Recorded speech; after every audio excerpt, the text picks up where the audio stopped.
Donc les États-Unis n'ont pas de leçons à donner au monde, et certainement pas à la Russie et la Chine, qui sont d'anciennes civilisations, n'ont pas de leçons à donner, alors qu'ils sont eux-mêmes redevables de beaucoup de choses, et surtout qu'ils devraient balayer devant leur porte. C'est ça qui est hallucinant dans ce pays-là. Et ils cultivent tous les paradoxes, en fait. C'est ce qui va nous conduire d'ailleurs à l'émission de ce soir, où on va essayer de comprendre comment des personnages ont réussi à influencer la politique ukrainienne pour pousser à la guerre, pour pousser à l'affrontement avec la Russie de Vladimir Poutine. Et parmi ces personnages, ce soir, on va s'arrêter sur une, parce que là, c'est féminin. Ce soir, on va parler au féminin. C'est une certaine Victoria Nuland. Alors, est-ce que tu peux nous afficher sa photo? La grande humanitaire, parce qu'elle a été distribuée quand même du pain sur la place Maïdan en 2014. Non, c'est pas une blague. C'est vraiment pas une blague. Elle a distribué de la nourriture. Elle s'est pris pour un salarié de la Croix-Rouge ou que sais-je. Et s'est mis à distribuer du pain sur la place Maïdan. Enfin, je me dis, mais quelle humiliation quand même pour les Ukrainiens. Enfin, je ne comprends pas comment les Ukrainiens ont pu considérer ça comme un acte de charité. C'est vraiment un acte d'humiliation totale. C'est hallucinant. Bon, voilà, vous avez on voit tout de suite derrière un US Embassy in Ukraine. Donc, tu vois tout de suite le parti pris de cette personne. Alors, Victoria Nuland, qui est-elle? Qui est ce personnage? Et pourquoi on vous en parle ce soir? On va vous en parler ce soir parce que Victoria Nuland, elle a joué un rôle crucial dans l'avenir de l'Ukraine et elle est je dirais, le pantin, la marionnette de Washington et la marionnette de l'oligarchie mondialiste pour leurs intérêts en Ukraine. Et donc, on ne place pas n'importe qui. Quand l'oligarchie décide de placer un valet servile, il faut placer quelqu'un de sûr, qui a un bon parcours, qui a bien été conditionné par l'idéologie qui sous-tend le néoconservatisme américain. Et donc, ce n'est pas n'importe qui. Et on va le voir, ça correspond parfaitement à ce qu'on a trouvé sur son passé.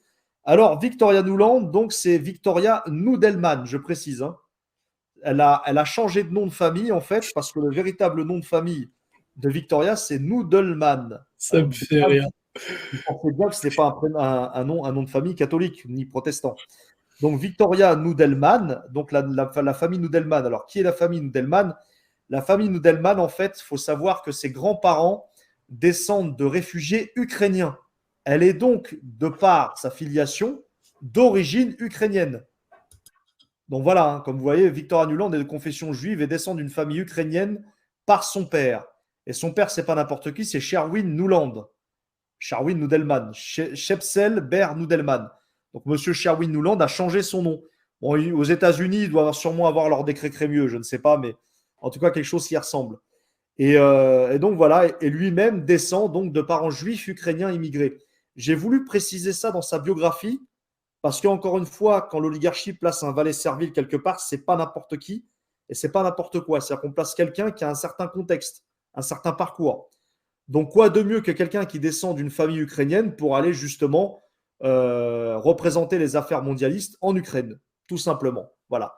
Donc, c'est la famille Meyer-Nudelman et Vichy-Lutsky. Voilà. C'était important de le préciser à nos internautes. Et encore une fois, vous le voyez bien, ce n'est pas de la paranoïa de notre part, ce n'est pas de l'obsession de notre part, mais ce sont les faits. Ce sont les faits tels qu'ils sont. Voilà. Encore quelqu'un, évidemment, de la sainte communauté représentative de l'univers. Donc ça, c'est assez extraordinaire. Pour pas changer, je dirais. Donc voilà. Alors, c'est très important parce que... C'est des coïncidences, c'est des coïncidences. Oui, ce n'est que des coïncidences, évidemment. Ce n'est qu'un hasard, comme d'habitude. Donc sa mère est Rohanna McCann. Je n'ai pas pu obtenir d'informations sur cette dame. Il y a rien qui circule. Ou alors il faut aller lire dans la littérature anglophone et je n'ai malheureusement pas les compétences. Donc celui qui nous écoute parmi les auditeurs, si vous avez des compétences en anglais, essayez de faire des recherches sur la mère de Victoria Nuland si on trouve quelque chose. Alors, évidemment, nous n'avons aucune haine ou aucune attaque contre les parents ou la famille de Victoria Nuland. Nous, ce qu'on cherche, c'est plutôt pas qui ils étaient dans leur vie privée, ça on s'en fout, mais leur réseau. Ce sont les réseaux qui nous intéressent. Voilà, soyons clairs. Alors, autre chose qui est très intéressant, c'est que Victoria Nuland Nudelman est mariée à Robert Kagan. Alors ça, c'est intéressant. Parce que qui est Robert Kagan? C'est tout simplement le cofondateur avec William Kristol du think tank Project for the New American Century, alias le PNAC. Alors, je demande à nos auditeurs, est-ce que nos auditeurs connaissent ce qu'est le PNAC? Le PNAC, c'est pas n'importe quoi. Le PNAC, c'est tout simplement l'institution think tanks américaine qui, en 1998, a été créée. Bon, elle a été dissoute en 2006.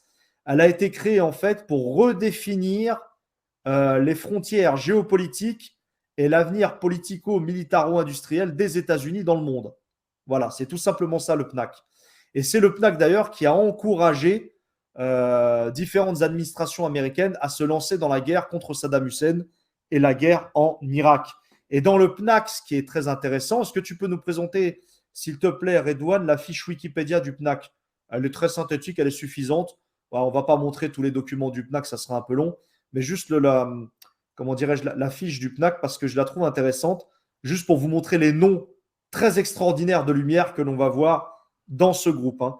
Donc, on voit tout de suite le parti pris de Madame Victoria Nuland. Rien que déjà son mari et par sa famille, c'est déjà le néoconservatisme dans le sang. Hein. Robert Kagan, c'est vraiment pas n'importe qui. Et on comprend mieux maintenant. Donc voilà, dans le PNAC, on voit bien donc les objectifs. On descend un petit peu et on va voir la liste de lumière assez hallucinante de ce think tank américain.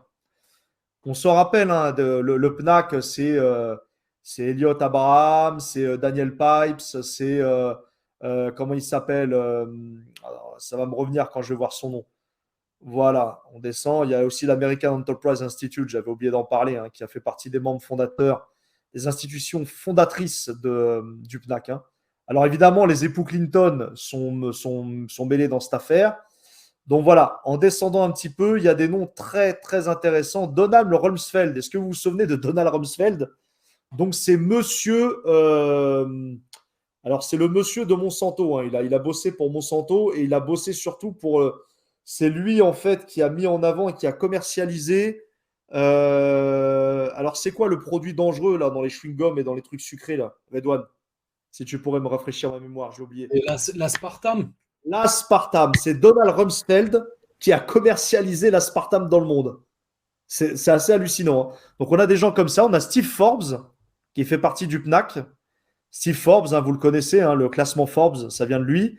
Francis Fukuyama, un espèce de philosophe qui nous démontrait que la fin de l'histoire, il y a une fin de l'histoire apparemment selon lui, et la fin de l'histoire se termine avec les sociétés démocratiques libérales occidentales. Voilà, donc clairement, il a voulu boucler l'histoire, le mec. Non, mais c'est hallucinant. On a Dick Cheney aussi qui fait partie. Paul Wolfowitz, voilà. Paul Wolfowitz, alors c'est ancien président de la Banque mondiale. Paul Wolfowitz, ça fait partie de ceux qui, à l'époque, voulaient raser le Moyen-Orient dans son entièreté. C'est pas mal comme projet, hein, j'avoue. Lewis Libby, Elliot Abraham, très catholique évidemment comme personnage, et qui a la... Pareil, lui aussi, je me souviens bien en 2003 quand, si tous nos camarades se souviennent qu'à cette époque-là, on était très jeunes et puis on manifestait contre la guerre en Irak. Elliot Abraham était un fervent partisan va-t-en-guerre. Lui, il voulait ramener l'Irak carrément à l'âge de pierre. C'est très bien comme projet. C'est très humain. C'est très. Voilà. Donc, tout ça sont les amis de Victoria Nuland et de Robert Kagan. Donc, ça vous dit long sur l'idéologie de ces gens-là. Voilà. Norman Podhoretz. Alors, Norman Podhoretz, c'est le père du néoconservatisme américain avec Henry Kissinger et Brzezinski. Voilà. Norman Podhoretz. Si vous vous intéressez vraiment au néoconservatisme, intéressez-vous à sa biographie. C'est assez exceptionnel. Évidemment, Norman Podhoretz, je ne vous fais pas un dessin, issu de la Sainte Communauté de l'Univers. Donc voilà, il y a toute cette liste très intéressante que je vous invite vraiment à aller approfondir. Voilà pour ce qu'est le PNAC. Alors, revenons, si tu le veux bien, cher ami, à notre biographie de Victoria Nuland. Donc, ce qui est intéressant, c'est que le PNAC a été après remplacé par la Foreign Policy Institute ou quelque chose comme ça. Foreign Policy Affairs. Donc voilà, ça a pris un autre nom. Et puis après, Robert Kagan a été aussi cofondateur du Comité américain pour la paix en Tchétchénie. Voilà, ça commençait déjà la déstabilisation de la Russie à l'époque, en soutenant évidemment des groupes terroristes et séparatistes pour empêcher la Russie de mener à bien un projet de civilisation et de fédération de toutes ces républiques du Caucase. Voilà.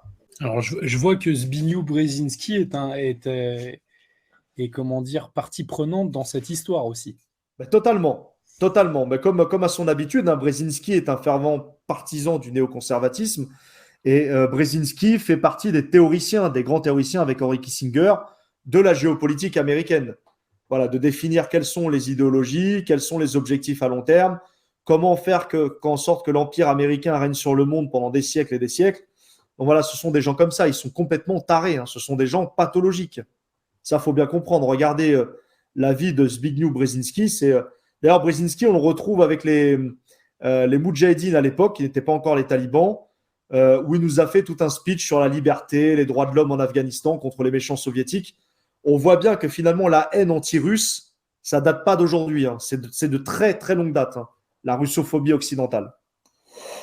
Voilà, donc, petite histoire, et c'est pour ça que je l'ai encadré juste en dessous, Redouane, c'est que le 26 janvier 1998, donc le mari de Victoria Nudelman, bien avant les attentats du 11 septembre 2001, a envoyé une lettre à Bill Clinton pour lui demander de renverser Saddam Hussein. Et évidemment, dans les années 90, après la première guerre du Golfe, il y a eu tout un processus avec Madeleine Albright, on en reviendra tout à l'heure sur cette personne, hein, pour affamer les Irakiens et tuer des centaines de milliers de gens. Donc merci Robert Kagan, tu as fait œuvre civilisatrice et par ton lobbying intense ainsi que tes amis, tu as à peu près sur ta conscience un bon 2 millions de morts, à peu près. C'est bien, bravo, bravo à toi Robert Kagan, en espérant quand même que tu t'en rendes compte avant de mourir. Parce que quand il faut commencer à se faire des comptes à soi-même, c'est toujours intéressant. Donc voilà. Vous voyez bien donc l'entourage, on a à peine commencé la biographie, on voit bien l'entourage déjà et ce qui va orienter la vie de Victoria Nuland durant toute sa carrière. Donc voilà, là on va descendre un peu, on a fait effectivement sa généalogie, on a fait un petit peu, on a regardé un petit peu ce qu'est la famille de Victoria Nuland, donc c'est quand même sympa. Donc elle est diplômée de l'université Brown, elle va apprendre les sciences politiques et notamment l'histoire. Elle maîtrise plusieurs langues, cette dame, et elle maîtrise pas n'importe quelle langue, elle maîtrise 2 langues essentielles, qui sont le russe et le mandarin.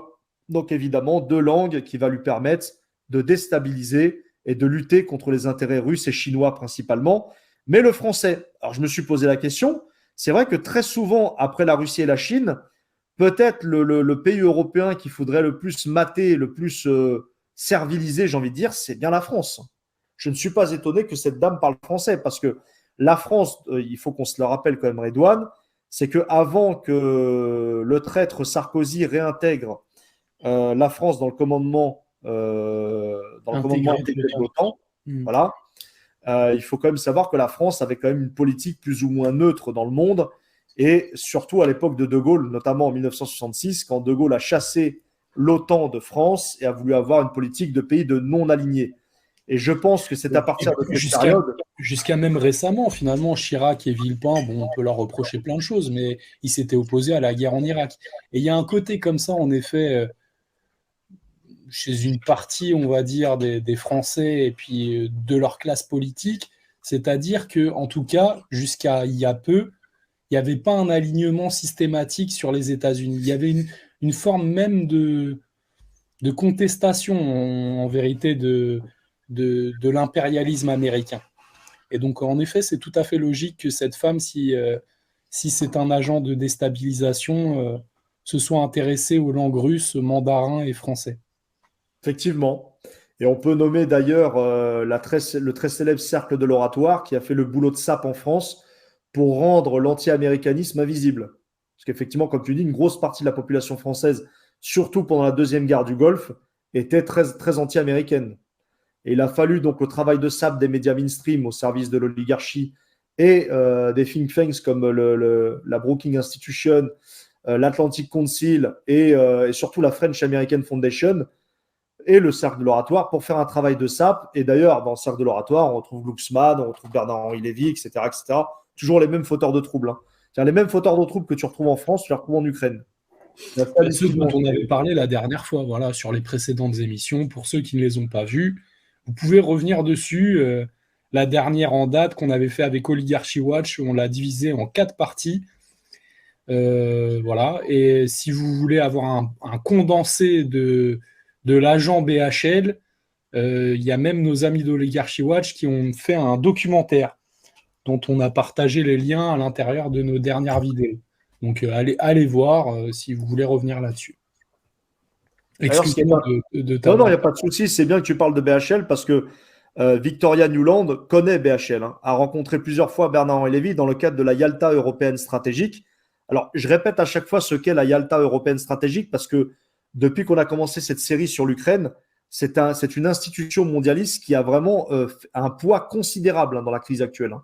La Yalta européenne stratégique, on le rappelle, créée par l'oligarque ukrainien de la Sainte Communauté de Lumière et de l'Univers, qui s'appelle Viktor Pinchuk, qui est l'ami des Clinton et l'ami de Victoria Nuland et l'ami de BHL. Donc BHL et Victoria Nuland se connaissent très bien. Voilà, c'était juste pour vous faire un petit peu les ponts. C'est toujours intéressant. Alors, Victoria Nuland, donc c'est une diplomate en cours. Dans les années 90, elle sort de l'université, elle commence à avoir des postes, à travailler. Et de 1993 à 1996, sous la présidence de Bill Clinton, son ami de toujours, Bill Clinton, ami de Viktor Pinchuk, ami de BHL, etc., etc. Et ami d'Epstein. J'en profite quand même pour le dire. Donc, Nuland, alias Nudelman, était chef de cabinet du secrétaire d'État adjoint Strauss Talbot, avant de devenir directeur adjoint pour les affaires de l'ex-Union soviétique. Elle sera également secrétaire d'État adjoint de la secrétaire d'État Madeleine Albright. Donc, elle a passé une partie de sa carrière à travailler aux côtés de la meurtrière, je dis bien la meurtrière, Madeleine Albright. Alors, on va refaire un petit comeback, s'il te plaît, Redouane. Si tu peux mettre la fiche Wikipédia de Madeleine Albright, si c'est possible, pour refaire un rappel, parce que peut-être que nos auditeurs précédents n'étaient pas présents, parce qu'on en avait parlé de Madeleine Albright, justement. Vous savez, Madeleine Albright, cette dame qui a déstabilisé l'Irak entre les deux guerres du Golfe, entre la première et la deuxième guerre du Golfe, avec comme objectif de ramener l'Irak à l'âge de pierre. Voilà. Et pour ramener l'Irak à l'âge de pierre, il faut créer un embargo. Ce qu'elle s'est empressée de faire, évidemment. Et quand on crée un embargo, eh bien, il y a des morts. Et parmi ces morts, c'est une grande majorité de femmes et d'enfants, et principalement d'enfants, puisqu'il y avait un embargo sur les matières premières, et notamment tout ce qui était produits laitiers. Donc, bravo, Madeleine Albright. Maintenant, cette dame-là est décédée. Elle devra donc rendre des comptes à son créateur. Voilà. Et juste voilà, pour que nos auditeurs comprennent qui était Madeleine Albright. Donc, elle a eu un rôle macabre dans ce qui s'est passé en Irak. Et d'ailleurs, on n'a jamais entendu les médias mainstream s'émouvoir comme il s'émeut sur l'Ukraine, sur les 500 000 Irakiens tués de l'embargo et des mains de cette dame. Voilà. Où était Libération, où était Le Monde, où était TF1, où étaient toutes les grandes chaînes, où étaient tous les grands médias mainstream français qui passent leur temps à faire de la moraline et de la chasse aux complotistes. On ne vous a pas entendu sur les 500 000 morts irakiens dus à l'embargo américain. Voilà, les États-Unis, vraiment un beau pays de lumière et de démocratie, c'est assez hallucinant et explicite. Voilà, donc... Elle est morte d'ailleurs très très récemment, elle est morte le 23 mars. Oui, tout à fait. Donc en effet, c'est tout frais. Et oui, même si on a du souci à se faire à titre personnel pour notre jugement à tous, je dois t'avouer que j'aimerais pas être à sa place quand même, Wilson, je te le dis. Bah, en théorie, on ne peut jamais juger de qui que ce soit, parce que seul Dieu juge et détermine. Mais cependant, quand tu passes dans l'autre monde, après, c'est plus entre nos mains. Elle n'a pas été jugée par la justice de ce monde, mais elle sera jugée par la justice du Créateur. Et là, Dieu seul sait. Voilà, c'est tout ce qu'on peut dire. Mais c'est vrai que quand tu as 500 000 morts sur les mains, si tu ne t'es pas repenti, parce que peut-être qu'elle s'est repentie, je ne sais pas, hein. Moi, il faut présager de rien. Mais en tout cas, juste Ouais. pour qu'on sache Non, mais quand c'est même, bien la prudence dont tu fais preuve, c'est bien. je pense que c'est important parce que nous-mêmes, on doit balayer devant nos portes, moi le premier. C'est ça que. Voilà. Ouais, tout à fait. Mais bon, 500 000 morts quand même. Voilà. Alors, c'est même plus au-delà de Madeleine Albright, en fait, quand je dis 500 000 morts. C'est toute la politique américaine et la moraline que ce pays distribue au monde entier depuis sa naissance. Pays de lumière, la démocratie, les droits de l'homme, la New Democracy. Enfin, ils ont tout un tas de discours et d'idéologies bien pensantes, mais sur le papier, ce sont des criminels. Ce sont des criminels, clairement.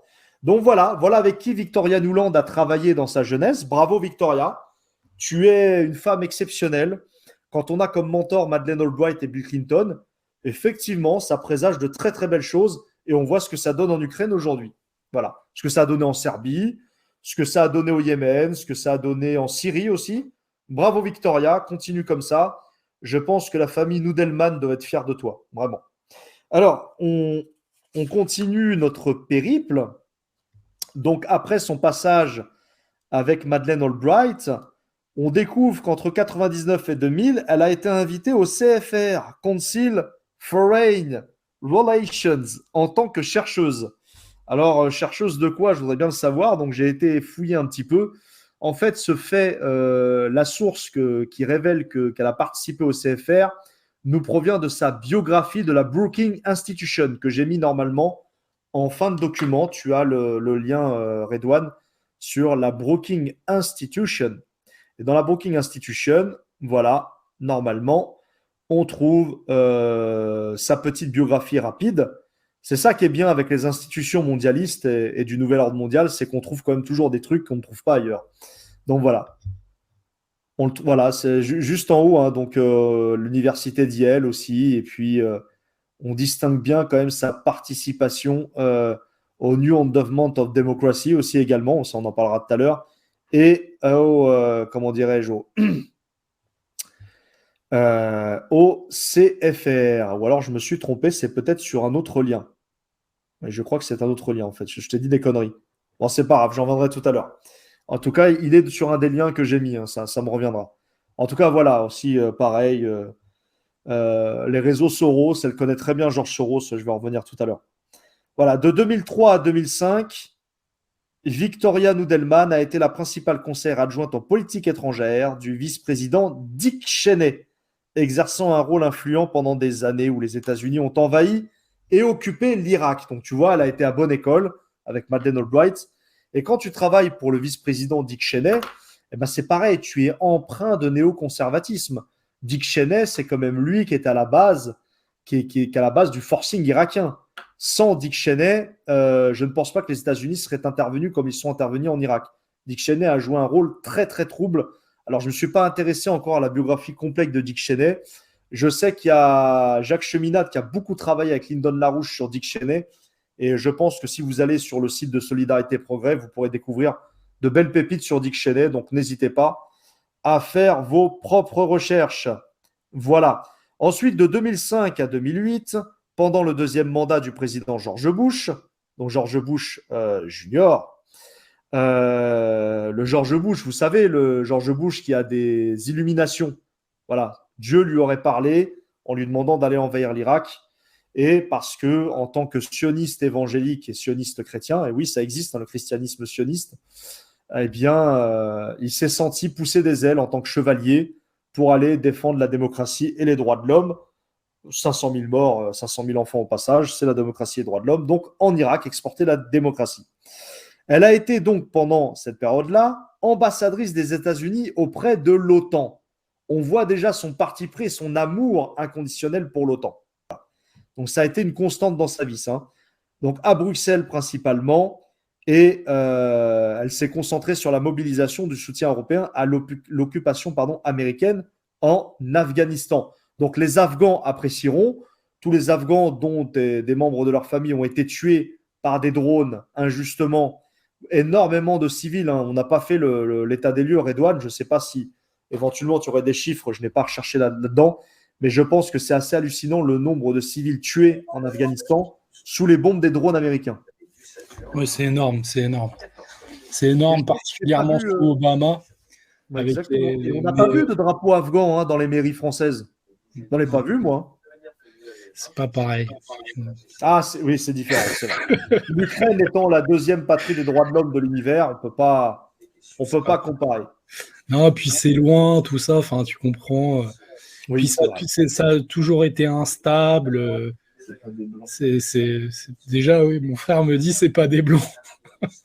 Oui, effectivement. Même s'il n'y a pas que ça qui rentre en jeu, parce que bon. On peut comprendre effectivement que certains Français voudraient adopter des Ukrainiennes chez eux. C'est un projet, hein, c'est peut-être un projet de vie. Alors, l'Afghan, c'est vrai que ça passe peut-être moins bien. Effectivement. C'est C'est vrai. terrible, c'est Et terrible. c'est terrible, hein, mais tu sais, enfin, encore aujourd'hui, j'ai dû traverser 2, 3, 4 villes là dans mon périple. Des drapeaux ukrainiens partout. Enfin, où sont les drapeaux yéménites?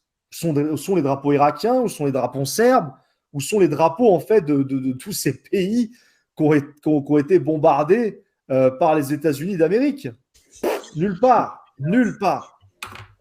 Puis d'une manière beaucoup plus, on va dire, radicale en plus, hein. C'était pas, comment dire, des missiles ciblés sur des sites opératifs militaires. C'était Tapis de bombe. combat fragmentation matin, midi et soir sur les habitations, quoi. L'agent orange au Vietnam, n'en parlons même pas. Là aussi, pareil, où étaient les drapeaux vietnamiens sur les façades des maisons Qui a dans les années encore de terribles 70? conséquences d'ailleurs sur les naissances actuellement, etc. C'est incroyable, hein. Les Là, Français ont une amnésie, c'est incroyable. Incroyable je l'amnésie pense pas collective que des tous les Français. Français. Tu vois d'ailleurs, j'ai l'impression que mine de rien, finalement, malgré leur propagande absolument gigantesque et tous les moyens qu'ils mettent en œuvre, il y a quand même énormément de Français qui ils n'arrivent plus à manger, quoi. Alors, en effet, on les voit toujours.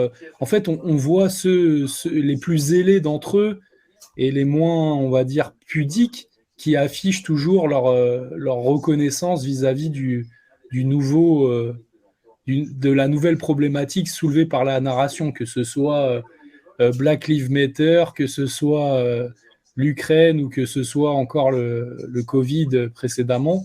Mais sinon, j'ai quand même parlé avec pas mal de gens ces derniers temps, en essayant de parler aussi avec des gens qui n'étaient pas de nos milieux. Et les gens mangent moyen quand même, au final. Je ne sais pas si ça marche tant que ça.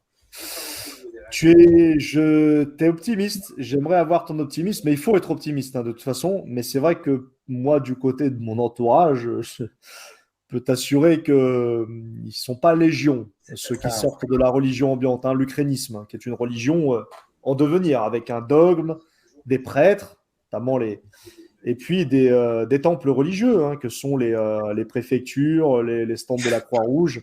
C'est assez extraordinaire. On a eu le charlisme, on a eu le covidisme, on a eu, et maintenant on a l'ukrainisme. C'est beau, bravo, quel projet de vie, c'est sympa. C'est sympa, et le reste du monde appréciera d'ailleurs au passage, hein.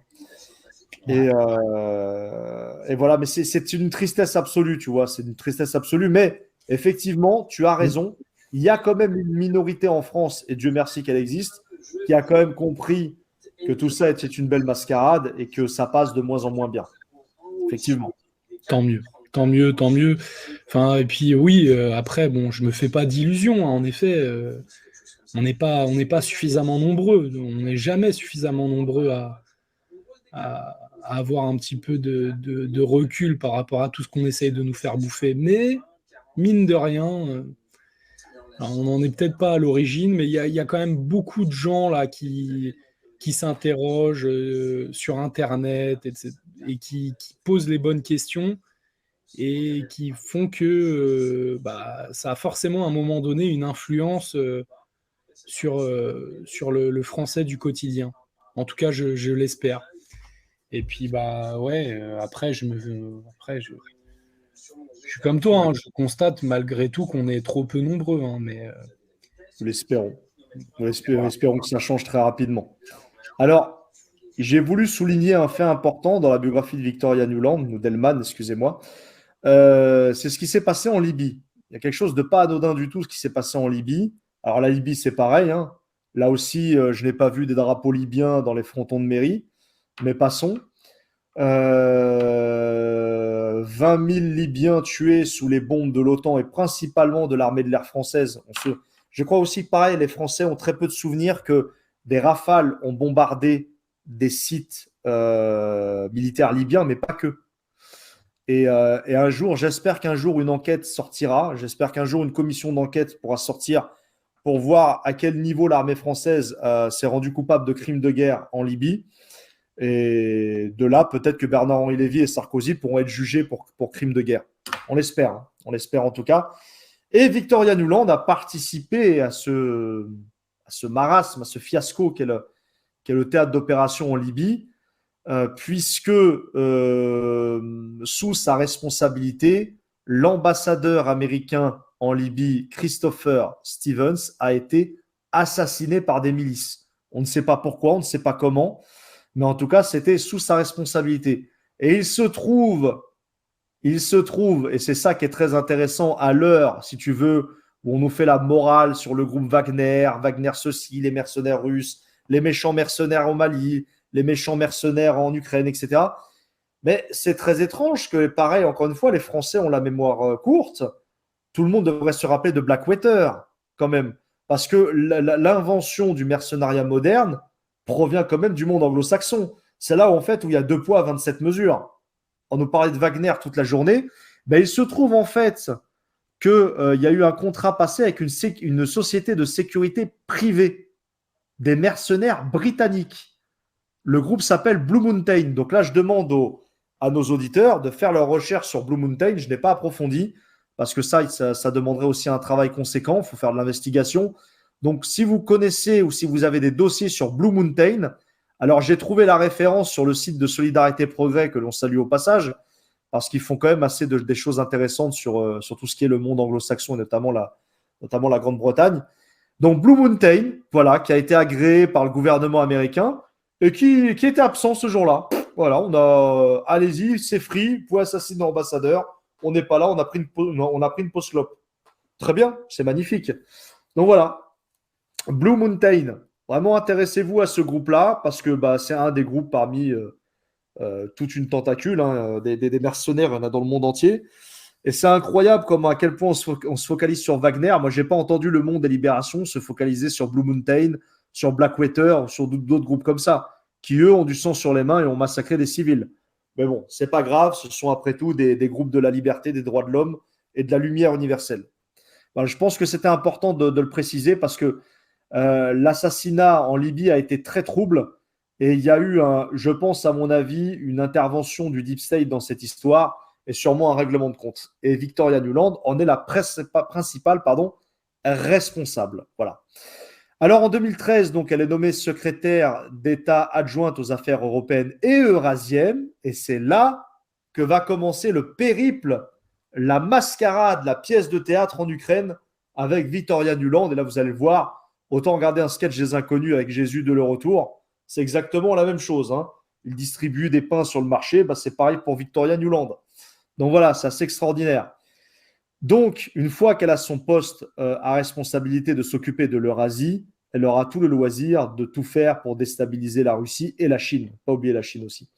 Donc, le 13 décembre 2013, Nuland avait déclaré à la fondation américano-ukrainienne, là c'est pareil, en faisant mon investigation, je découvre une fondation qui s'appelle la fondation américano-ukrainienne, je ne sais pas qui ils sont. Si vous avez des éléments sur eux, n'hésitez pas, faites vos recherches les amis. Nous, on va essayer d'approfondir dans les jours qui viennent, en tout cas, qui sont ces gens de la fondation américano-ukrainienne. Voilà. Elle a déclaré donc à la fondation américano-ukrainienne, donc ça c'est pareil, vous pouvez le retrouver sur ce que j'ai mis comme site, comme source à la fin du document qui circule là sur Internet, ce qu'on a lancé comme document, notamment le site de Solidarité Progrès qui le mentionne et d'autres aussi. Voilà, 5 milliards de dollars dépensés en une décennie. Donc, c'est-à-dire depuis la première révolution orange. Parce que vous le savez, le premier coup d'État n'a pas été réalisé à Maïdan. Il a été réalisé en 2005, en 2004-2005, sur la place Maïdan aussi. On appelle ça la révolution orange, première révolution colorée dans l'Europe de l'Est. Voilà. Où, vous le savez, les États-Unis ont déstabilisé le gouvernement ukrainien en place alors. Donc, quand tu donnes 5 milliards de dollars en une décennie à un pays pour les intérêts euro-atlantistes, ne t'attends pas à autre chose que la situation que tu retrouves aujourd'hui. Clairement, 5 milliards de dollars. J'ai voulu afficher ça, que nos auditeurs l'entendent bien, parce que je suis persuadé, chers auditeurs, que dans votre entourage, on vous a fait de la chasse aux complotistes en disant « Mais oui, mais d'accord, mais c'est quoi ta preuve ? C'est quoi ta preuve que les États-Unis sont à l'origine de coups d'État en Ukraine ?» Eh bien, vous avez là une preuve flagrante de la déstabilisation et du lobbying intense, et donc finalement d'un coup d'État signé par l'OTAN et les États-Unis d'Amérique, parce que quand vous mettez 5 milliards sur la table, C'est certainement pas pour faire de la figuration. En plus, 5 milliards, c'est juste, voilà, c'est juste dans ce cadre-là, dans le cadre de cette fondation américano-ukrainienne. Il y en a beaucoup d'autres. Il y a eu aussi, parce que là, c'est des fonds publics, ok, mais il y a eu aussi des fonds privés, ceux de Soros, entre autres, à travers son Open Society. Enfin, de l'argent qui a été déversé pour favoriser ce putsch et ces révolutions colorées, c'est pas ça qui manque. Franchement, ceux qui disent qu'il n'y a pas il n'y a pas eu d'influence extérieure pour en arriver là, c'est quand même assez culotté, je trouve. Tout à fait, mais le pire, c'est que c'est très sourcé, hein. Vous allez sur les sites que j'ai présentés à la fin et également sur les sites américains dans la littérature anglaise, vous trouvez une multitude de sites qui en parlent, hein, notamment la BBC côté monde anglo-saxon. Victoria Nuland a bien prononcé un discours le 13 décembre 2013 où elle annonce avoir dépensé 5 milliards de dollars. On reviendra si tu peux cliquer après sur le lien en question, hein. C'est sur les liens que j'ai cliqué, je crois que j'ai mis sur la dernière page du dossier. Vas-y, dis-moi lequel, hein, on peut y aller maintenant. Alors, Comme ouais, on il est faut juste que j'essaie de me rappeler, attends, parce que je les ai pas mis. Mais celui de Solidarité au Progrès, le dernier, c'est peut-être celui-là. Sinon, c'est au pire, j'ai regardé. C'est Benghazi le dernier. C'est Benghazi, voilà, c'était par rapport à l'information sur le groupe Blue Mountain. Alors, c'est peut-être All American Scrippers, juste avant, hein. Alors, All American, ok, celui-ci. Ouais. Ah ouais, il faudrait retrouver. Je sais pas, parce que moi je l'avais traduit en français celui-là. C'est Attends, peut-être pas je peux le traduire. Attends 2 secondes. Ouais, non, c'est pas celui-là. C'est pas celui-là. C'est pas celui-ci? Ok. Non, c'est pas celui-là.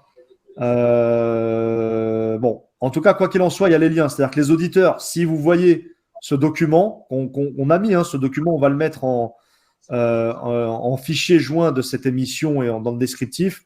Vous irez dedans, vous allez trouver, hein, voilà, c'est un peu un bouga-boulga, mais bien familiaux, non, c'est pas celui-là. C'est peut-être sur le site Les Crises. C'est peut-être sur le site Les Crises, ouais. À la rigueur. Le site de Olivier Berruyer, hein. Tout à fait, qui a été en procès avec Rudi Redstadt. Oui, c'est vrai. Voilà. Rudi Redstadt, évidemment, rappelez-vous la vidéo qu'on a fait ici avec notre ami François Belliot, qui présentait son livre justement sur Rudi Redstadt. À mon avis, Rudi Redstadt, d'ailleurs, tout comme Tristan Mendès France et Thomas Huchon, doivent se régaler en ce moment à la chasse aux complotistes et aux pro-Poutine. Forcément. Voilà, alors là, c'est intéressant dans le lien que tu montes, attends, sur la photo, parce que le personnage que vous voyez à gauche, c'est le sénateur McCain. Ouais, McCain, ouais.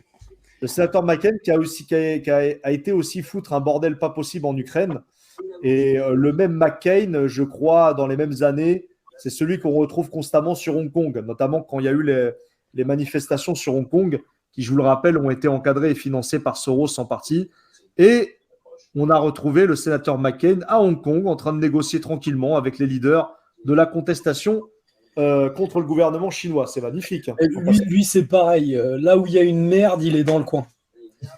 Parce qu'en fait, McCain, parce que tu parles de Hong Kong, c'est tout à fait juste. Mais rappelle-toi à l'époque aussi qu'il y avait eu des photos de lui avec le soi-disant calife de l'État islamique. Oui, c'était avec l'armée syrienne libre, entre guillemets. Ouais. Et il y avait une photo de lui avec, enfin voilà, ils étaient tous sourire, assis sur des sidari, les gens, enfin voilà, des canapés traditionnels avec le petit thé, le machin, tout le monde avec la Rolex au poignet. Et enfin, à un moment donné, c'est quoi ce délire, quoi? Mais on nous a prétendu que c'était un fake, alors qu'elle a été authentifiée par de nombreux organismes. Mais c'était, paraît-il, un fake selon les médias mainstream, évidemment. Franchement, alors là, bon, j'ai pas de quoi déterminer, enfin, de prouver que c'est pas un fake, mais enfin, non, ça correspond en plus à certains déplacements, etc. Enfin, non, c'est pas un fake. C'est pas un fake. Enfin bon. Non, mais c'est bien sur cet article-là, parce qu'on voit bien qu'il est devant la foule en 2013, le 15 décembre 2013, et que le discours de Victoria Nuland, c'était le 13 décembre. Donc ça doit être sûrement sur ce lien-là. Bon, à voir, j'invite les auditeurs à aller voir. Mais en tout cas, tout ça est sourcé, hein. Je ne l'ai pas inventé. Voilà, Victoria Nuland, évidemment, elle était à l'origine de la garantie de prêt d'1 milliard de dollars. Donc c'est le département d'État américain qui lui confère cet argent pour la mise à disposition d'armes non létales aux gardes-frontières ukrainiens. À part ça, tout va bien et ils se permettent de faire la morale aux Russes. Donc quand tu armes les gardes-frontières avec la Russie, il y a un moment donné, arrête de te foutre de la gueule du monde, quoi. Tu vois ce que je veux dire? Il n'y a aucune neutralité dans cette histoire. Les États-Unis d'Amérique sont coupables de A à Z dans la déstabilisation actuelle de l'Ukraine. C'est clair et net. Non, Quand tu armes, quand tu donnes 1 milliard de dollars pour armer les gardes ukrainiens avec des armes non létales, donc après, qu'est-ce qu'on appelle par armes non létales? Ça, c'est un autre sujet parce que c'est beaucoup plus complexe qu'on ne le croit. Donc, les missiles Javelin, là, c'est. Voilà quoi. Donc ensuite, le 4 février 2014, et là on arrive à la période la plus intéressante qui soit pour la démonstration de ce soir, puisqu'on va voir à quel point elle a déstabilisé l'Ukraine et à quel point elle a joué un rôle majeur. Donc, sur ce qui s'est passé le 4 février 2014. Alors, rappel des faits à nos auditeurs, les événements de Maïdan, la place Maïdan envahie par des manifestants, suite au fait que Yanukovych, qui était pro-russe, avait refusé en fait le plan économique avec l'Union européenne, c'est-à-dire vraiment la circulation des capitaux, etc., alors que Poutine avait promis à Yanukovych et à l'Ukraine d'intégrer comment dirais-je, l'organisation eurasiatique économique avec 3 ou 4 pays, la Biélorussie, le Kazakhstan et le Tadjikistan. Voilà. Et donc, forcément, avec des importations de gaz russes beaucoup moins chères, des importations de pétrole beaucoup moins chères. Donc, en fait, l'Ukraine était beaucoup plus gagnante de commercer avec la Russie plutôt qu'avec l'Union européenne. Mais Yanukovych a refusé parce que derrière l'Union européenne sous-entendait également l'adhésion à l'OTAN. Et ça, Yanukovych ne voulait pas. Donc, et d'ailleurs, la population ukrainienne n'en voulait pas non plus, au passage, hein. Encore une fois, la minorité qui était à Maïdan ne représentait pas l'ensemble du peuple ukrainien. Là aussi, ils ont été très forts pour démontrer le contraire. Donc, qu'est-ce qui s'est passé dans ces événements-là? Il y a eu quelque chose qui n'est pas anodin du tout et qui a fait le tour de la planète d'ailleurs. D'ailleurs, même les dirigeants européens à l'époque, c'était Von Rompuy, je n'arrive même pas à le prononcer, tellement cette personne est dégueulasse. Il suffit d'aller voir qu'est-ce qu'il a fait et les détournements d'argent. Vous comprendrez bien que l'Union européenne a toujours eu des dirigeants scélérats. Dirigeants non élus au passage. Hein. Non élus, bien le préciser. Alors, qu'est-ce qui s'est passé? Justement, on va revenir sur la vidéo si tu le veux bien. Donc, le 4 février 2014, un enregistrement d'un appel téléphonique entre Victoria Nuland et l'ambassadeur américain en Ukraine, Jeffrey Piat, le 28 janvier 2014, a été publié sur YouTube. Le département d'État et la Maison-Blanche ont suggéré qu'un assistant du vice-premier ministre de Russie, Dimitri Rogozin, était la source de la fuite, ce qu'il a nié. Alors ça, à la rigueur, ça ne nous intéresse pas. Mais ce qui nous intéresse, c'est le contenu de la conversation qu'on va commenter juste après la vidéo. Je t'en prie, Redouane.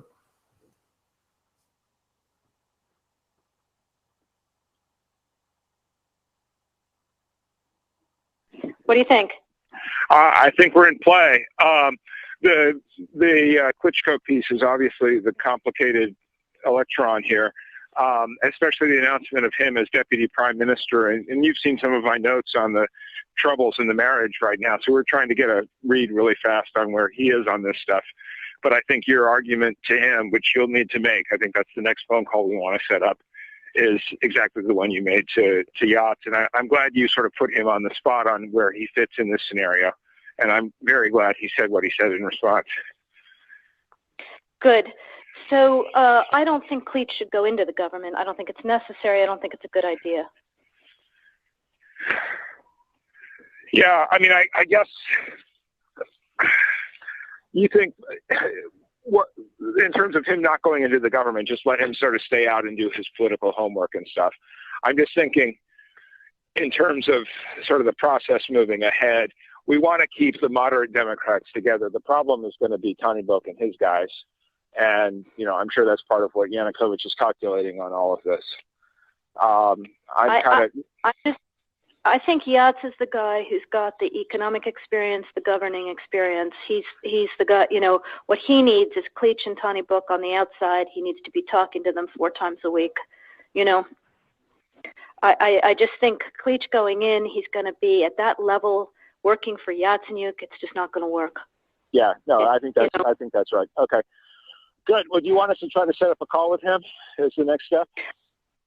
My understanding from that call, but you tell me, was that the big 3 were going into their own meeting, and that Yats was going to offer in that context a 3-way, the 3+1 conversation or 3+2 with you. Is that not how you understood it? No, I mean, that's what he proposed, but I think just knowing the dynamic that's been with them where Klitschko has been the top dog, he's going to take a while to show up for whatever meeting they've got. He's probably talking to his guys at this point. So I think you reaching out directly to him helps with the personality management among the 3, and it gives you also a chance to move fast on all this stuff and put us behind it before they all sit down and he explains why he doesn't like it. Okay, good. I'm happy. Why don't you reach out to him and see if he wants to talk before or after? Okay, will do. Thanks. Okay, I've now written, one more wrinkle for you, Jeff. Yeah. I can't remember if I told you this or if I only told Washington this, that when I talked to Jeff Feltman this morning, he had a new name for the UN guy, Robert Seri. Did I write you that this morning? Yeah, I saw that. He's now gotten both Seri and Ban Ki-moon to agree that Seri could come in Monday or Tuesday. Okay. So that would be great, I think, to help glue this thing and have the UN help glue it. And, fuck the EU. No, exactly. And I think we've got to do something to make it stick together because you can be pretty sure that if it does... J'arrête là. Ah oui, incroyable. Hein. Incroyable. Hein. Non, mais là... c'est extraordinaire. C'est une pièce de théâtre, le truc. C'est-à-dire qu'en fait, en gros, c'est eux qui décident qui ils vont mettre. On sélectionne 3-4 candidats. Ils se sont crus à la... Tu sais, comme dans la télé-réalité, là, les sélections. C'est American Idol, quoi. Ouais, c'est ça. Voilà, exactement. Bon, lui, il peut faire l'affaire. Dans l'autre, Klitschko, le boxeur, même s'il a été financé par l'Allemagne, au passage, on l'a rappelé. Il n'a pas assez d'expérience, a dit. Il n'a pas assez d'expérience, il ne parle pas assez bien, donc c'est un boxeur. Ouais. Ensuite, forcément, l'autre, il ne fait pas l'affaire parce que c'est un espèce de néo-nazi du parti Svoboda. Trop sulfureux. Alors, au passage, il a quand même fait partie des sélectionnés, il faut le faire. Ouais. Et puis finalement, on jette notre dévolu sur Arseny Yanetsuk, le banquier. Ouais. Le banquier. Quoi de mieux qu'un banquier pour gérer l'Ukraine? Évidemment. Ouais. Et en fait, c'est pas n'importe qui. Hein. Ils font leur petite salade composée en avance. C'est pas du tout,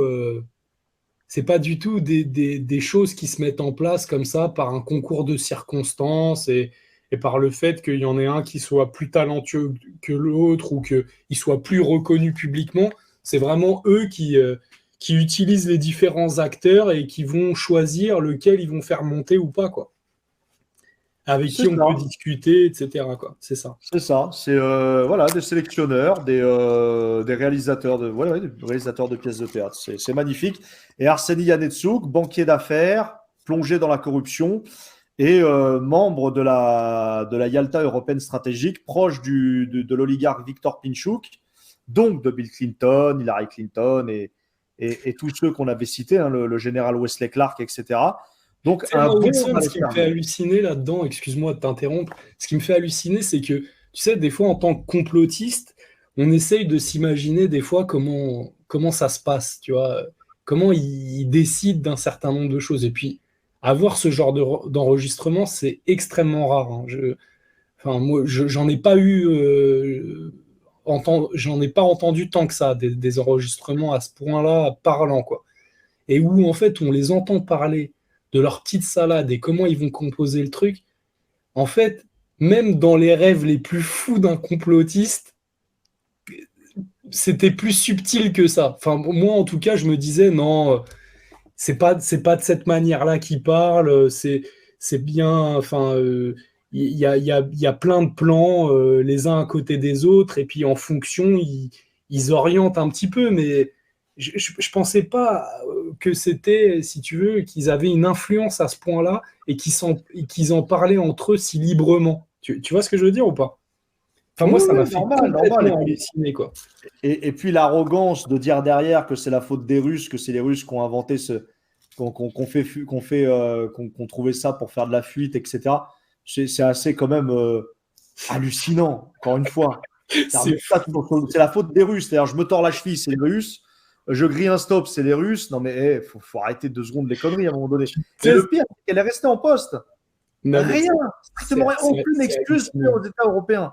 Et d'ailleurs, tu sais, c'est un petit peu comme si je m'essaye à une parabole, là, enfin une petite métaphore. C'est un peu comme s'il y avait un voleur qui entrait et qui préméditait un vol dans un magasin et que le vigile le détectait et puis montrait en effet son vol au grand jour et qu'on dit bah non, c'est de ta faute.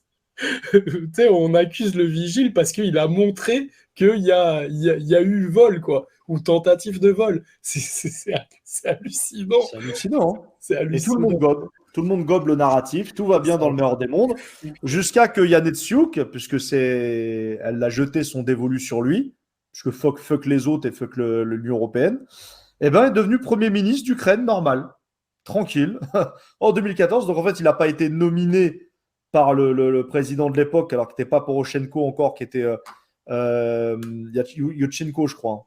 Il me semble, ouais. Le premier, c'est Yutchenko, après, c'est Poroshenko. Donc, du coup, normal. La nomination a été faite par la Maison-Blanche directement. Alors, c'est beau. C'est beau, faut reconnaître.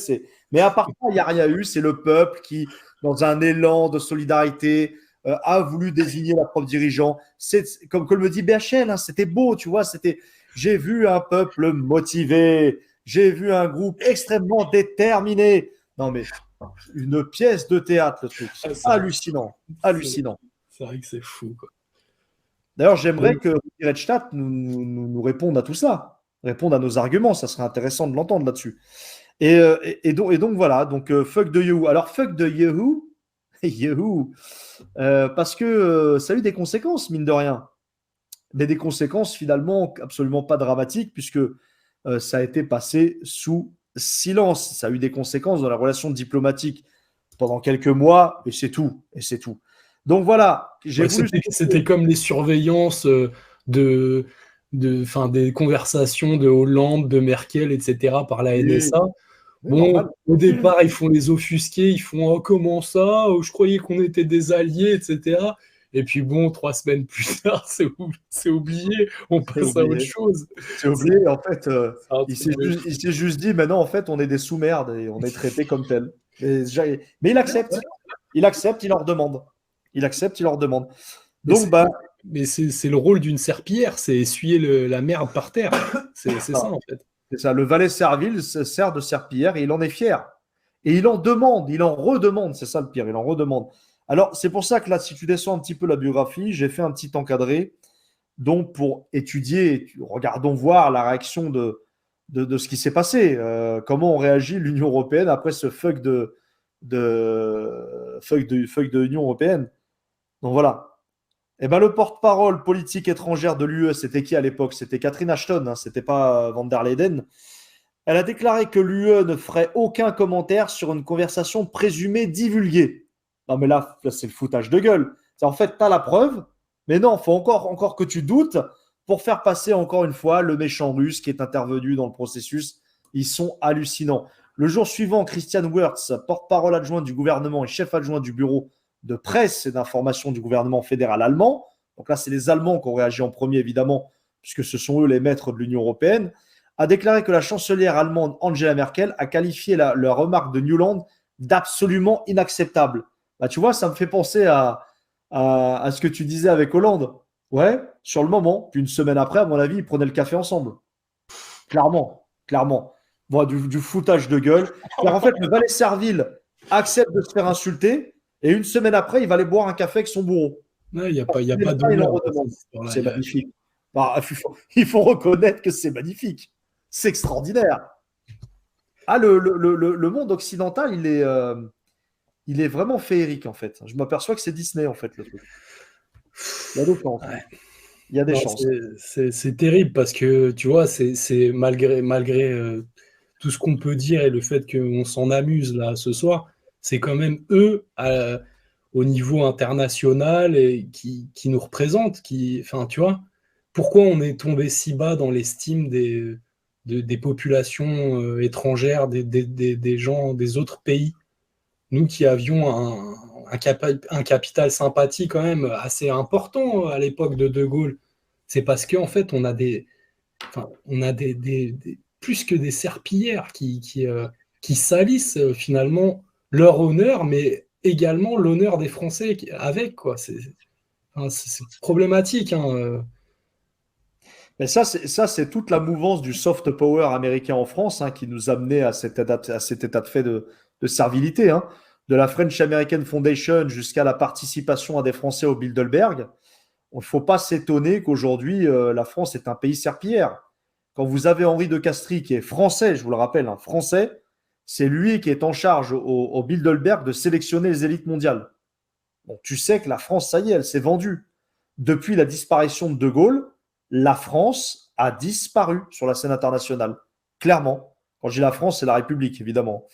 Donc là, c'est clair. Enfin, je veux dire, il n'y a plus rien à attendre de nos élites à ce niveau-là. Il y a le seul sursaut qu'il y a eu, c'est le duo Chirac-de Villepin en 2003. Et encore, je me dis, bon, c'était pas le cas à la première guerre du Golfe avec Mitterrand. Donc voilà, c'est d'une tristesse absolue. Il ne faut rien espérer de nos élites actuelles, quand bien même ceux qui se présentent comme étant de l'opposition, qui en vérité sont de l'opposition contrôlée. Mélenchon qui nous dit qu'il veut sortir de l'OTAN, je demande à voir. Parce que si il accède au pouvoir, à mon avis, un bon coup de pression de Washington, je ne pense pas qu'il puisse arriver à ses fins, Mélenchon. Et je ne le vois pas faire ça, honnêtement, parce que son entourage trotskiste est trop puissant et trop bien ancré pour qu'il le laisse faire, clairement. Ouais.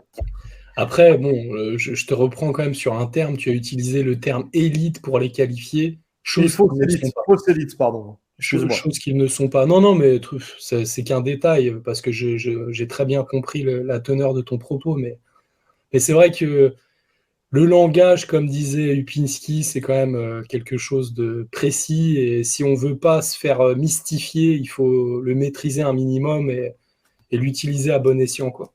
Mais en tout cas, j'ai parfaitement compris ton idée, hein. C'est simplement pour les auditeurs qui nous écoutent. Tout à fait. Alors bon, en bas, évidemment, un petit commentaire que j'ai mis là par rapport à Hillary Clinton, parce qu'évidemment, il fallait qu'elle ouvre sa bouche.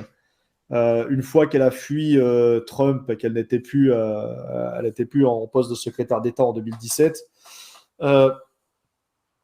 elle a été dire en fait, en gros, que c'était les méchants Russes, hein, là je caricature, qui ont commencé à armer les services de renseignement d'autres pays pour foutre le bordel. Tu vois, c'est magnifique. Voilà, c'est toujours le Russe en fait, hein, qui est le bouc émissaire dans l'histoire de leur propre tard en fait. Finalement, Poutine, c'est le miroir déformant de l'Occident, de ces élites dégénérées qui voient en fait tous leurs problèmes, toutes leurs sources de problèmes envers Poutine. Enfin, c'est hallucinant, hallucinant. Alors ensuite, j'avais souligné quand même également qu'avec John Kerry et Ash Carter, Madame Newland fait partie des partisans les plus zélés pour armer l'Ukraine, clairement. Et pas pour l'armer de manière neutre, évidemment, hein, mais pour jouer le rôle trouble de fauteur de zizanie aux frontières russes. Donc là, on continue un petit peu, on descend un petit peu en bas. Donc en 2016, Victoria Nuland se présente comme Zorro, clairement, où elle veut lutter contre la corruption en Ukraine. Alors la bonne blague, parce que la corruption en Ukraine, elle dure quand même depuis la chute de l'URSS et l'indépendance de l'Ukraine. Donc depuis 1992 jusqu'à l'époque où elle a ouvert sa bouche, donc en 2016, t'as envie de dire Victoria, réveille-toi, quoi. Je veux dire, ça fait un moment que c'est très corrompu tout ça. Donc peut-être que par souci d'éthique, elle s'est mise à combattre et éradiquer le cancer de la corruption. Bah, ce que tu fais déjà, c'est que tu mets les oligarques à l'arrêt si tu veux chasser la corruption de l'Ukraine. Chose qui n'a pas été le cas, puisque un de ses amis proches, c'est Viktor Pinchuk. Il n'y a pas plus corrompu que cet oligarque-là. Mais ça, évidemment, elle ne le voit pas. Là, encore une fois, c'est 2 poids, 27 mesures. Voilà. Et évidemment, pousser les alliés européens à adopter une ligne la plus dure à l'égard de l'expansionnisme russe.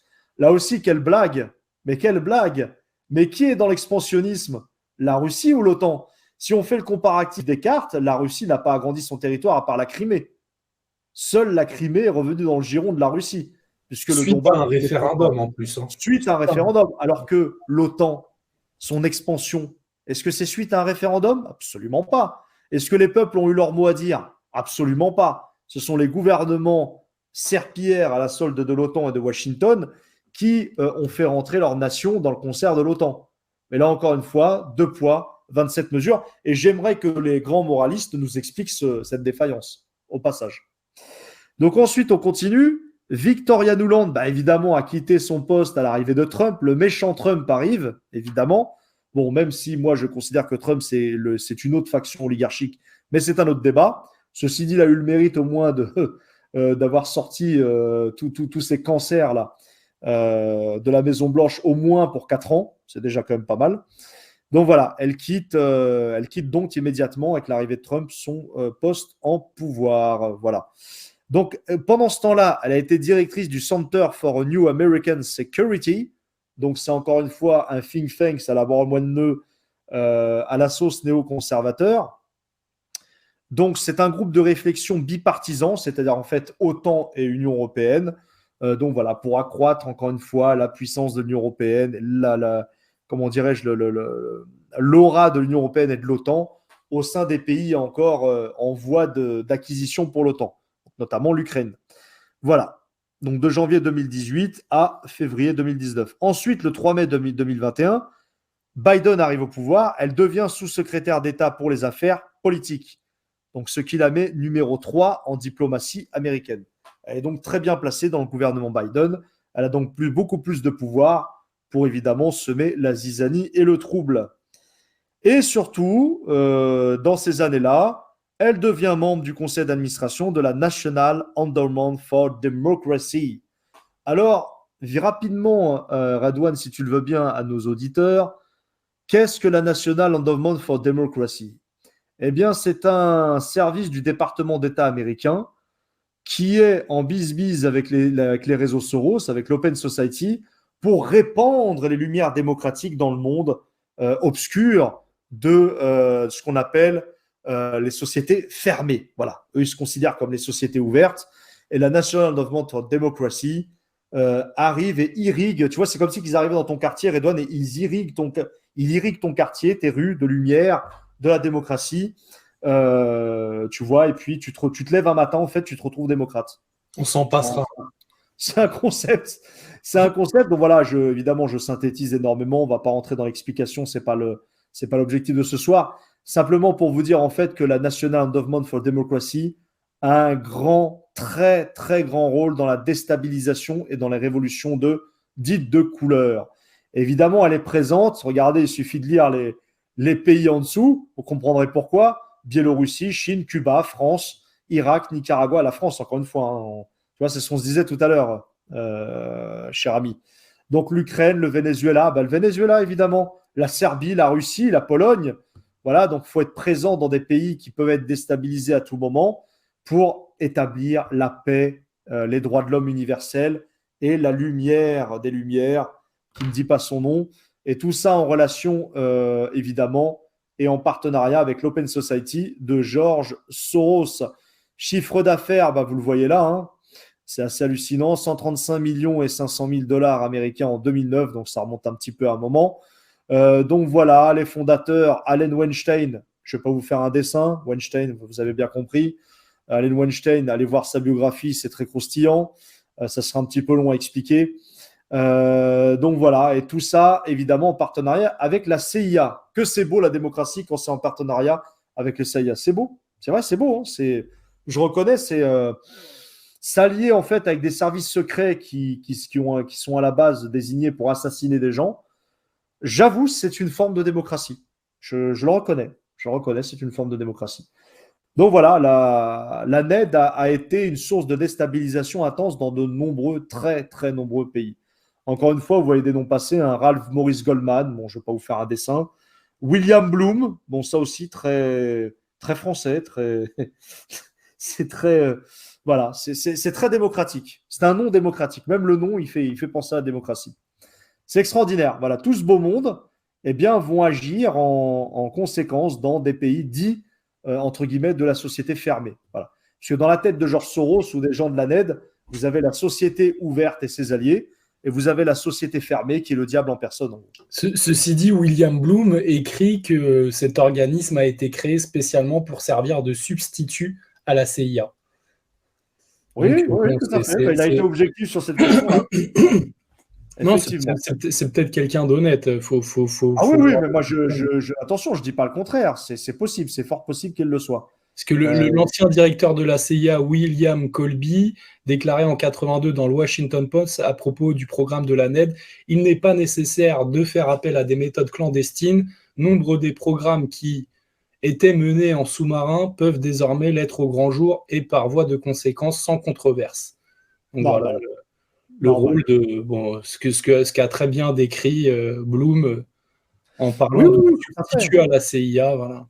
Mais tout à fait, c'est du soft power de toute façon. Il faut remplacer la question de l'intervention militaire directe qui n'est plus d'actualité depuis des décennies. Ou la politique américaine, depuis ces 50 dernières années, a été du soft power. Et dans la NED, tu as tout un tas d'autres institutions qui, notamment, je pense à la Spen Institute, à la Brookings Institution, au PNAC, voilà, qu'on a dit tout à l'heure. Donc voilà, c'est sympa, regardez la NED, c'est très intéressant. Chevron, Coca-Cola, Goldman Sachs, Condoleezza Rice, l'ami de Colin Powell, qui bossait pour des multinationales pétrolières. Le groupe Carlyle, très intéressant, le groupe Carlyle, puisque le groupe Carlyle, on retrouve la famille Ben Laden parmi les membres du conseil d'administration. C'est magnifique, c'est la famille en fait, c'est la famille. Frank Carlucci, voilà, tout le monde sait qui est Frank Carlucci, on va pas revenir dessus.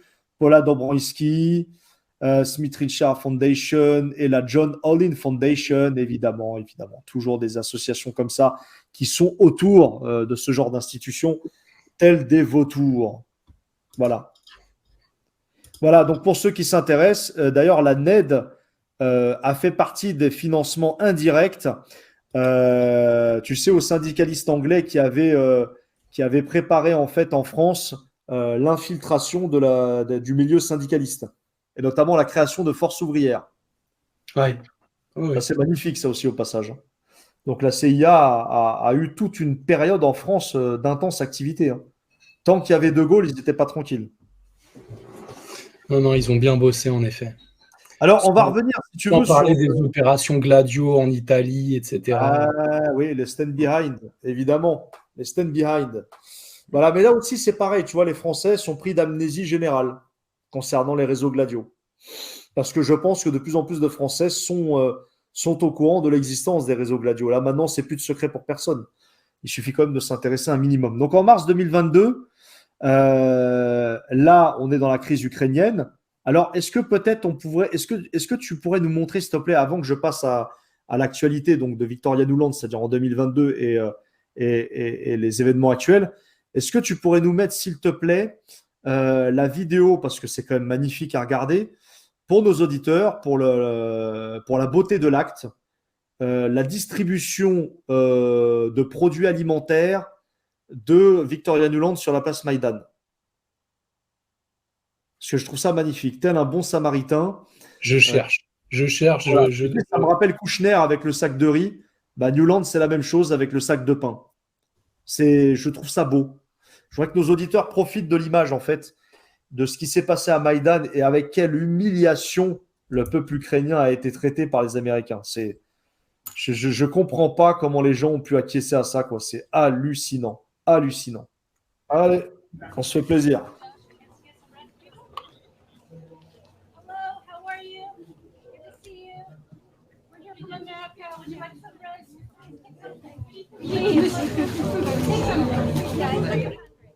Yeah, it was a hard night. You're so courageous. Thank you very much for your attendance.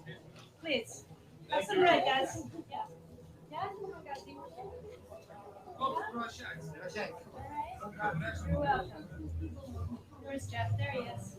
Mission. Guys, some bread? Elle se fout de la gueule du monde, c'est incroyable. I know. Yeah? Okay. Підтримуйте підтримку, ми українці, ми тримаємо. Ми за дітей, за волю, за майбутнє.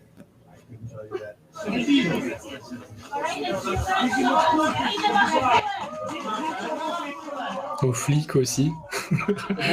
Je peux peut-être les cons. J'ai ma petite larme là, ça y est. Putain. Ouais, voilà ce qu'on a. C'est magnifique, hein.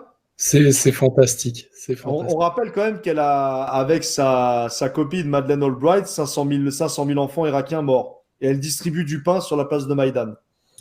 Cette personne est-elle atteinte de troubles pathologiques? C'est la question qui se pose. C'est la question qui peut se poser. Alors, en 2022, elle va récidiver, évidemment, parce que forcément, qui dit la Russie dit Victoria Nuland. Alors, en 2022, elle a exprimé sa préoccupation pour les installations de recherche en Ukraine lors de l'invasion russe. Waouh! Elle est surprise parce que finalement, le monde entier, grâce aux Russes, découvre l'existence de laboratoires biologiques. Alors, j'ai mis le lien. Hein. J'ai mis le lien juste en bas dans les sources. Tu vas sur le lien de François. Je crois que c'est ça. Il me semble, ouais, sur les labos, ouais, je crois. Voilà. Alors, on parlera des Biden très prochainement dans une prochaine émission. Voilà. Alors, évidemment, les États-Unis se sont vite empressés de répondre, de dire que les Russes affabulaient. Ce qui est bizarre, c'est que dans cette histoire, Victoria Nuland ne va pas nier, en fait. Elle s'inquiète même de la découverte de ces labos parce que les Russes pourraient évidemment s'emparer des recherches, des travaux de recherche des Américains dans ces labos-là. Alors, que font des labos américains à la frontière russe sur le sol ukrainien? C'est la question qui se pose, que le monde entier devrait se poser. Et d'ailleurs, la Chine l'a posée de manière intelligente en demandant des comptes aux États-Unis, et tout comme à l'ONU d'ailleurs. Et les États-Unis ont fait un travail de lobbying intense pour que les pays, évidemment, ne s'offusquent pas et que personne, finalement, ne soutienne la résolution de la Russie et de la Chine, à part quelques pays, quoi. Voilà, c'est ça qui est hallucinant encore. Donc, confirmant à demi-mot l'existence de laboratoires finançant des programmes bactériologiques dangereux, elle le dit quand même à demi-mot, l'entreprise mise en cause dans l'investissement en armes biologiques, et c'est ça qui est intéressant, et suivez bien le fil parce que ça va concerner les Biden. Donc, on découvre que finalement, les investissements qui ont été opérés dans ces armes biologiques, c'est le fonds d'investissement Rosemont Seneca Technology Partners. Eh oui. Et à qui appartient ce fonds? Il appartient à Hunter Biden, le fils de Joe Biden. C'est pas magnifique, ça? C'est ça ce qu'on appelle la démocratie, Redouane, tu vois? C'est cet esprit, tu vois, de bonté finalement humaine, de donner de l'argent, de financer des laboratoires militaires pour, pourquoi pas, introduire des maladies sur les Russes. Je trouve qu'Hunter Biden est un être humain magnifique. C'est une belle personne, vraiment. Mais merci de m'enseigner, très Voilà. cher Wilson. Merci. Bien sûr, mais c'est la sagesse américaine, t'inquiète pas, ça s'apprend vite. Donc voilà. Et donc celui-ci aurait investi 500 000 $, de ce que nous dit justement l'article de François, une somme qui paraît modique, dans Metabiota, une start-up de recherche de pathogènes. Metabiota, c'est une start-up ukrainienne de recherche de pathogènes, normal. Rosemont s'est ensuite attelé à lever des fonds beaucoup plus conséquents. Auprès de qui? De la banque Goldman Sachs. Donc voilà, qu'on ne dise pas après que l'oligarchie mondialiste n'est pas dans les parages. L'entregent du fils aurait aussi permis de lever 23 millions de dollars de la part du gouvernement américain et de faire levier auprès de l'équipementier pour les laboratoires biologiques du Pentagone, Black & Veatch, lequel disposait depuis 2010 d'une patte en Ukraine dans la ville d'Odessa. Dans la ville d'Odessa. Vous savez, la fameuse ville où BHL a fait un graffiti. Tu te rappelles, Redouane, dans la précédente émission? Oui, oui. Avec notre ami Maxime, l'ancien chef du bataillon Haïdar. Du bataillon Haïdar, un bataillon néo-nazi au passage. Où vous voyez BHL en train de faire un graffiti, très heureux de le faire comme un gamin de 12 ans. Ouais, liberté, égalité, fraternité. Voilà. Et pendant ce temps-là, pendant qu'il faisait le Marionne, dans cette ville, tu avais des laboratoires américains en Ukraine pour développer des armes bactériologiques. Bravo. C'est ça la démocratie américaine. Moi, j'apprécie. Franchement, merci Tocqueville de nous avoir fait découvrir ce pays à travers tes écrits. Et puis, on sait maintenant que les États-Unis sont vraiment un pays magnifique, mais vraiment magnifique. Ah, c'est beau. Moi, j'aime bien, c'est un principe démocratique. Ils sont extrêmement dangereux. Hein. Enfin, vraiment, à un moment donné, ça va. Ça fait peur, hein, parce que bon, tu te dis, bon, ok, là, on est en train de voir la partie émergée de l'iceberg encore, parce que tu as vu, on n'est pas dans les petits papiers, et c'est simplement quelques révélations par-ci, par-là, où on voit déjà les dangers potentiels immenses que ça pourrait entraîner auprès de la population locale et même mondiale. Et tu te dis combien de labos ils ont comme ça à travers les quatre coins du monde. Vraiment, c'est inquiétant, quoi. Bah justement, l'ambassade de Russie a communiqué et a donné des chiffres précis. Là, on est D'accord. juste en dessous. Donc, selon un communiqué de l'ambassade de Russie publié sur son canal Telegram le 25 mars dernier, donc c'est très récent, on est d'accord, le nombre de laboratoires mis en place par Hunter Biden avec l'aide de l'Agence américaine pour le développement international et la fondation George Soros. Eh oui, parce que ça, c'est pareil, tu trouves ça sur le site de François. C'est François qui relaye l'information, donc sur le lien que tu as montré tout à l'heure. Donc c'est magnifique, l'Open Society et le Centre de contrôle et de prévention de maladies, le CDC, parce qu'effectivement, le CDC est financé en partie par l'Open Society. Donc le chiffre exact serait de 30 unités de recherche sur 14 sites en Ukraine.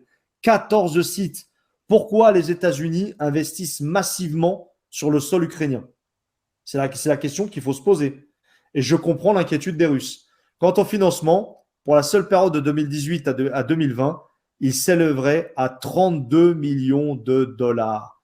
32 millions de dollars. Et après, qu'on ne vienne pas me dire, parce que j'en ai un ras-le-bol d'entendre la pleurniche ukrainienne, oui, le peuple s'est soulevé à Maïdan d'un seul homme, magnifique, nous sommes un peuple, une nation, et nous le faisons de manière indépendante. Et les États-Unis n'ont jamais eu à voir à quoi que ce soit à part nous soutenir, mais de manière symbolique, évidemment. Quel symbolisme! Waouh! Magnifique!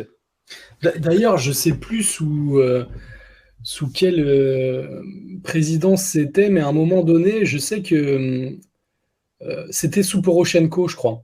À un moment donné, Hunter Biden avait été inquiété justement dans une enquête interne en Ukraine par rapport à des malversations, Tout à fait. de la corruption.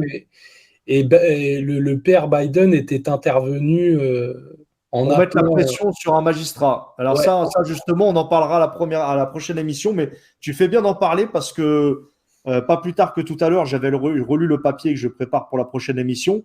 Et effectivement, en fait, Biden était intervenu, alors déjà pour faire rentrer Hunter Biden sur la société Burisma, tu sais, qui est le géant gazier ukrainien, hein, qui est Oui. un peu l'équivalent de Gazprom, mais en Ukraine. Et donc, il l'a fait rentrer dans le conseil d'administration via un oligarque, hein, dont on vous dira le nom. Et je suis en train de faire l'étude de cet oligarque-là que je viens de découvrir justement il n'y a pas longtemps. Et donc, suite à ces histoires de compromission, de détournement d'argent et de blanchiment d'argent, il y a eu l'intervention de Joe Biden justement Qui était à l'époque secrétaire d'État sous Obama, je crois. qui était vice-président. Ah oui, vice-président. Oui, il était vice-président. Et il est intervenu en personne pour faire chuter un magistrat et en remplacer par un autre. C'est magnifique. Oui, il avait eu des mots au téléphone d'ailleurs qui avaient été enregistrés aussi, il me semble. Il Oui, faudrait tout à fait. retrouver cet enregistrement où il parlait à Poroshenko comme une merde et il lui disait en gros, lui tu me le vires direct. Et il a exécuté. Il a exécuté en Bourval-et-Serville. Et le Poroshenko a viré le proc qui était en charge de cette affaire pour le limoger, en effet, quoi. C'est magnifique. Incroyable. C'est magnifique. Et là, pas un mot dans les médias mainstream. J'aimerais vraiment que. Il y avait eu quelques lignes par-ci par-là, mais en effet, c'était très, très. Très éparse. Très éparse, ouais, par rapport à la gravité encore de l'implication des Américains, de l'appareil d'État américain et du deep state américain dans les affaires ukrainiennes à l'époque.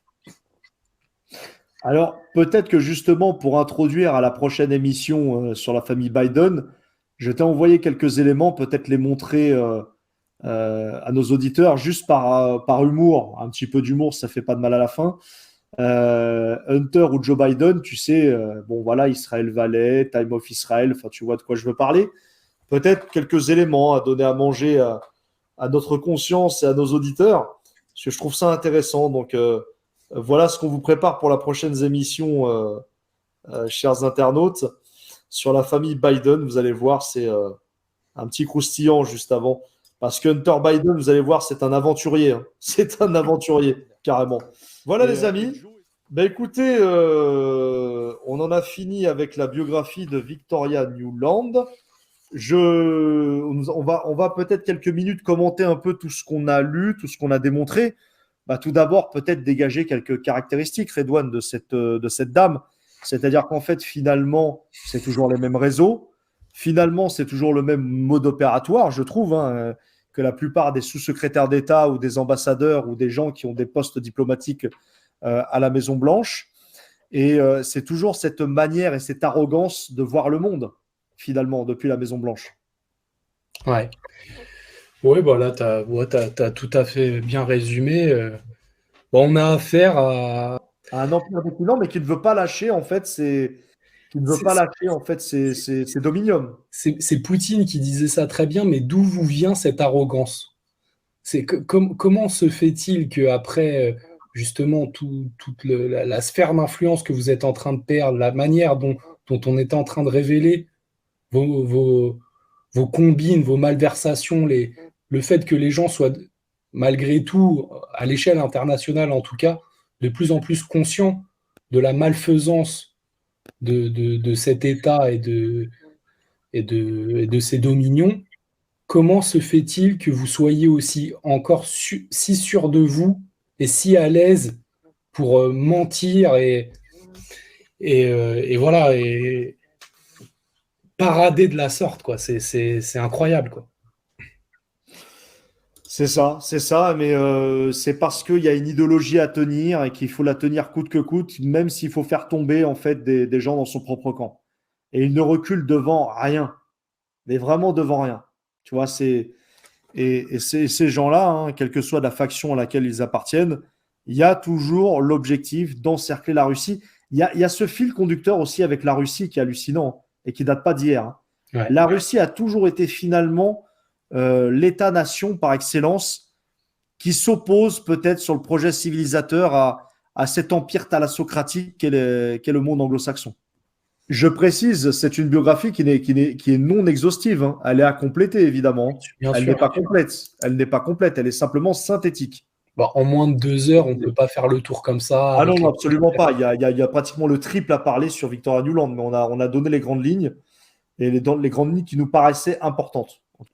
Alors, il y a Fantomas sur Odyssée qui nous dit anecdote, Paula Dobriansky, copine de Vic Null, néocon de la NED, est la fille de Lev Dobriansky, un des principaux officiers traitant de l'équipe de l'OSS sur le front de l'Est en 1945, ayant été chargé d'exfiltrer les membres de l'état-major des groupes ukrainiens collabos nazis de Loun Bandera. Ouais, Bandera qui en effet... Donc oui, c'est intéressant comme anecdote. Je te la copie-colle, je te l'envoie. Oui, ah ouais, c'est un des membres du PNAC d'ailleurs, hein, qui a été cité, la personne que tu dis, Dobriansky. Ouais. Néoconservateur absolument abominable au passage. Mais comme la majorité des néoconservateurs du PNAC, hein, comme on a dit, hein, Daniel Pipes, Wolfowitz, tout ça d'ailleurs avec des noms de lumière évidemment. Ils sont ignobles. Hein. Moi, je me rappelle de Daniel Pipes. Je ne sais pas si tu te souviens, Redouane, peut-être était trop jeune. Moi, je me souviens que dans les débuts des années 2000, au moment de la Deuxième Guerre du Golfe, Daniel Pipes se proposait carrément de raser le Moyen-Orient et de raser l'Arabie Saoudite avec la Mecque compris. Donc, ce sont des gens comme ça. Daniel Pipes, Wolfowitz, Elliot Abraham, enfin, ce sont des gens qui n'ont aucun cœur, aucune âme. C'est hallucinant le discours qu'ils pouvaient tenir. Et ça, normal. Hein. Non, c'est pas ces crèmes, normal. Je vous propose vraiment, chers auditeurs, d'aller approfondir ce que je dis. Vous allez taper dans les discours de Daniel Pipes dans les débuts des années 2000 et vous allez voir de quoi ce gars-là est capable, tout comme Wolfowitz, tout comme Elliot Abraham, et puis toute la petite troupe là, qui suit. Mais Daniel Pipes, c'est un des pires. Hein. C'est vraiment un des pires. Et donc, Robert Kagan, le mari de Victoria Nuland, était l'ami de tous ces gens-là. Putain. On comprend bien les réseaux maintenant. Le monde est petit. Hein. Enfin, en tout cas, ils se connaissent tous. Hein. Bien sûr. C'est la fine équipe. Hein. C'est la famille, c'est clair. Le valet servile est obligé de connaître le monde à laquelle il appartient, même s'il n'est pas obligé de connaître toutes les strates de la pyramide. Mais c'est un monde que voilà, ces gens se côtoient dans des repas, dans des fêtes. Il faut pas oublier aussi, comme l'avait décrit pas mal de sociologues, notamment Monique Passon-Charlot, rien qu'en France déjà, les oligarques se marient entre eux. C'est la même chose aux États-Unis. Ce sont des gens qui sont dans l'entrisme, ils sont endogames, ils sont, tu vois, il y a pas de, ils extériorisent pas leur monde, clairement. Ouais, et puis ils cherchent à conserver leur statut et leur classe C'est ça. C'est ça. Donc, c'est pas étonnant qu'une Victoria Nuland épouse un mec comme Robert Kagan. C'est pas étonnant du tout. Absolument pas. Qui se ressemble, s'assemble à ce niveau-là.